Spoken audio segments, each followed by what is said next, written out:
Məsələn, olur ki, kimsə mənlə qızlardan tutaq ki, yaxınlaşmaq istəyir və gəlir mənə deyir ki, salam Əsya xanım, gəl kofe içək. Hə, yaxşı da gəl kofe içək, okey. Gəlirəm, otururam və görürəm ki, özünü necəsə aparır, tamam da özünü mənim sərhədlərimlə uyğunlaşdıra bilmir.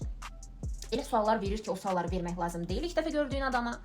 Elə, məsələn, deyir ki, məsələn, nə qəşəng arıqsan, tutaq ki, mənim üçün bu sərhəd pozuntusudur, tutaq ki. Məsələn, mənim üçün ilk dəfə görən adam mənə nə qəşəng arıqsan deyə bilməz. Yəni, mənim figuramı kimsə taramadan keçirə bilməz bu şəkildə. Ya da necə köksən, ya da necə toppuşsan və ya bu sözləri deyə bilməz mən. Özünə hörmət edən biriyəm və sərhədlərim var və xoşlayıram sərhədlərimin qorunmasını və bu sərhədləri kimsə pozursa, uyğunlaşmırsa, mən uyğunlaşmıram. Eləcə də mən özüm qəbul edirəm ki, məndən daha sərhədləri intizamlı insanlar var. Yəni mən düşünürəm ki, yaşım azdır. Hələ öyrənəcəyim çox şey var. Mən kimsə önəmli hiss edirəm ona görə ki, onun sərhədləri ilə uyğunlaşa bilmirəm sadəcə. Məsələn, mən öyrəşmişəmsə ki, kimlənsə təzə tanış olan kimi bacışqa, nənəşqa, gömbuluşqa deyə danışır, amma qarşı tərəfin sərhədləri buna uyğunlaşmırsa, mən əlbəttə onun yanında çox qala bilməyəcəm.